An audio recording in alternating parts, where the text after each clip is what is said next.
काँग्रेस पक्ष एक असा पक्ष ज्याने वर्षानुवर्ष सत्ता भोगूनही देशाच्या सुरक्षिततेसंदर्भात केवळ ढोंग रचलेला आहे। एक असा पक्ष ज्याने देशाच्या सीमांचं रक्षण करणाऱ्या जवानांना नेहमीच दुर्लक्षित केलेलं आहे, त्यांच्या शौर्यावर, त्यांच्या बलिदानावर नेहमीच संशय घेतलेला आहे।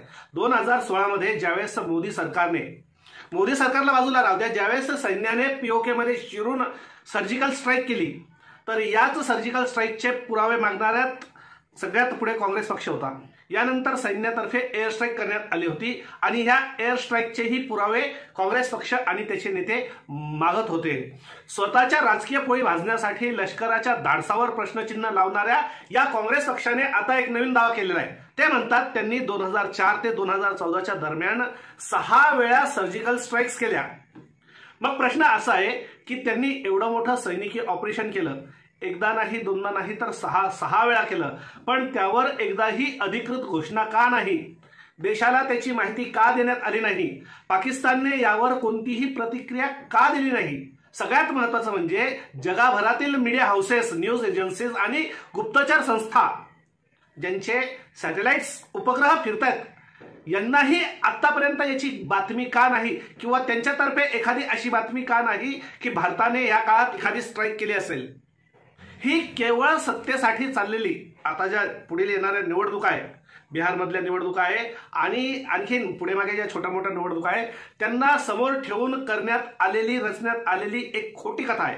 हे सगळं आज आपण उघड करणार आहोत पुराव्यानिशी आणि वास्तवाच्या प्रकाशात। तर शेवटपर्यंत व्हिडिओ बघा आणि स्वतः ठरवा की सत्य कोण सांगतोय आणि कोण खोटं बोलतोय। आज आपण उघड करणार आहोत काँग्रेस पक्षाच्या 6 सर्जिकल स्ट्राईकच्या दाव्यामागील सत्य। त्यांनी जे दावे केलेले आहेत 2004 ते 14 पर्यंत 6 सर्जिकल स्ट्राईक, या दाव्यामध्ये कितपत सत्य आहे हे आपण चेक करणार आहोत। तेव्हा मी राजेश जाटवे आज पुन्हा एकदा एका नवीन माहितीपूर्ण आणि सुपर फ्रेश व्हिडिओमध्ये आपल्या सगळ्यांचं स्वागत करतो।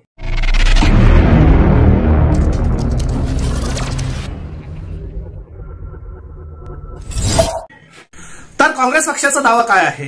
त्यांचं म्हणणं आहे 2004 ते 2014 मध्ये त्यांनी 10 वर्षाच्या कालखंडात त्यांनी पाकिस्तानवर 6 वेळा सर्जिकल स्ट्राईक करण्यात आले।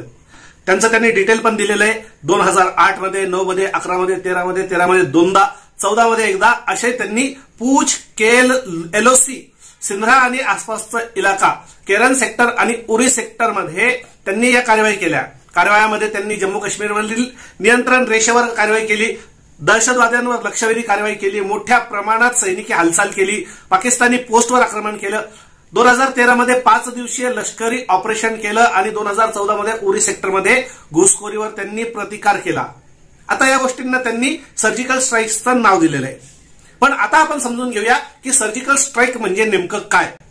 सर्जिकल स्ट्राईक म्हणजे दुसऱ्या देशाच्या हद्दीत घुसून दहशतवाद्याच्या विशिष्ट तळांवर किंवा दहशतवादी अड्ड्यांवर अचूक, मर्यादित आणि धाडसी कारवाई करणे। हे कारवाई लपवण्यासारखी नसते, तर ती जगाला दाखवून द्यावी अशी असते। 2016 मध्ये भारताने सर्जिकल स्ट्राईक केली। लष्कराच्या डीजीएमओने अधिकृतपणे पत्रकार परिषदेत याची माहिती दिली। यावेळी व्हिडिओ पुरावे होते, यावेळी फोटोज होते आणि जागतिक पातळीवर देखील या कारवाईला अन्य देशांनीही माहिती दिली, गुप्तचर संस्थांनीही आणि न्यूज एजन्सीजनी देखील या कारवाईला मान्यता दिलेली आहे। मग काँग्रेस सरकारच्या काळात ज्या सर्जिकल स्ट्राईक झाल्यात त्यांना इतक्या कोणत्या प्रकारे कारवाई करण्यात आल्या की त्यांचा रेकॉर्ड कुठेही नाही? काय तर म्हणे 6 सर्जिकल स्ट्राईक्स केल्या। 2008 मध्ये मुंबईमध्ये झालेल्या 26/11च्या दहशतवादी हल्ल्यानंतर संपूर्ण देश हादरला होता आणि त्यावेळेस लोकांमध्ये प्रचंड क्रोध, प्रचंड राग, प्रचंड चीड असताना त्यावेळेसच्या सत्ताधारी काँग्रेस पक्षाने काय केलं तर त्यांनी अमेरिकेकडे जाऊन तक्रार केली, पाकिस्तानसोबत परत चर्चा केली। काँग्रेसचे नेते मनीष तिवारी यांनी त्यांच्या पुस्तकात लिहिलेलं आहे की 2008च्या या 26/11च्या हल्ल्यानंतर भारताने कायनेटिक रिस्पॉन्स म्हणजेच प्रत्यक्ष कारवाई करणं गरजेचं होतं। त्यांनी त्यांच्या पुस्तकात लिहिलेलं आहे की संयम हे शक्तीचं नाही, हे दुर्बलतेचं प्रतीक आहे। काँग्रेसचा एक मोठा नेता हे लिहितो आणि दुसरीकडे हे म्हणतात की 6 सर्जिकल स्ट्राईक केल्या। बरं, यातील मजेच्या गोष्टी काही समजून घ्या। यांच्या नेत्यांमध्ये, काँग्रेसच्या नेत्यांमध्येच आपसात किती सर्जिकल स्ट्राईक करण्यात आल्या यांचं काही ताळमेळ नाहीये। काँग्रेसचे वेगवेगळे नेते सर्जिकल स्ट्राईकच्या वेगवेगळ्या संख्या देतात। अशोक गहलोत म्हणतात 15 वेळा सर्जिकल स्ट्राईक केल्यात। चंद्रशेखर राव केसीआर म्हणतात 11 वेळा सर्जिकल स्ट्राईक करण्यात आले. काँग्रेसचे त्यावेळेसचे सहकारी आणि एनसीपीचे अध्यक्ष शरदचंद्र पवारजी यांचं म्हणणं होतं की 4 वेळा स्ट्राईक करण्यात आली. राहुल गांधी स्वतः म्हणतात 3 वेळा सर्जिकल स्ट्राईक करण्यात आली. आणि रिसेंटचं सुप्रिया श्रीने त्यांनी एक स्पोकपर्सन म्हणून प्रवक्ता म्हणून दिलेलं स्टेटमेंट आहे आणि त्यात ते म्हणतात की 6 वेळा सर्जिकल स्ट्राईक करण्यात आली. तर मग सांगा यात कोण खरं म्हणतंय आणि कोण खोटं म्हणतंय? जर सर्जिकल स्ट्राईक, परत प्रश्न तोच आहे की सर्जिकल स्ट्राईक करण्यात आली तर त्याची माहिती का देण्यात आली नाही? चला ठीक आहे, तुमचं म्हणणं मानलं, तुम्ही खूप देवता समान लोक की तुमचं उदार हेतू इतका की तुम्ही वोटसाठी, तुम्ही लोकांची मतं मिळावत म्हणून सर्जिकल स्ट्राईकचा गवावा केला नाही. पण लोकांना ज्यावेळेस इलेक्शन नसतील त्यावेळेस माहिती करून द्यायला काय हरकत होती? भारताच्या नागरिकांनाही कळलं असतं, देशामध्ये सैन्याप्रती आणखीन अभिमान वाढला असता की सैन्याने या प्रकारच्या देखील कारवाई केलेल्या आहेत. तुमच्या म्हणण्यानुसार काही वेळासाठी हे मानून घेऊ की काँग्रेसने त्यांच्या काळात सर्जिकल स्ट्राईक केल्या. किती केल्या तोही विषय सोडून द्या. सर्जिकल स्ट्राईक केल्या, त्यावर पाकिस्तानची का प्रतिक्रिया नाही? पाकिस्तान का गप्प का? आंतरराष्ट्रीय मीडिया, गुप्तचर संस्था यांचाही या संदर्भात एक शब्दही नाही. भारतीय सैन्यात या प्रकारचे रेकॉर्ड्स नाहीत.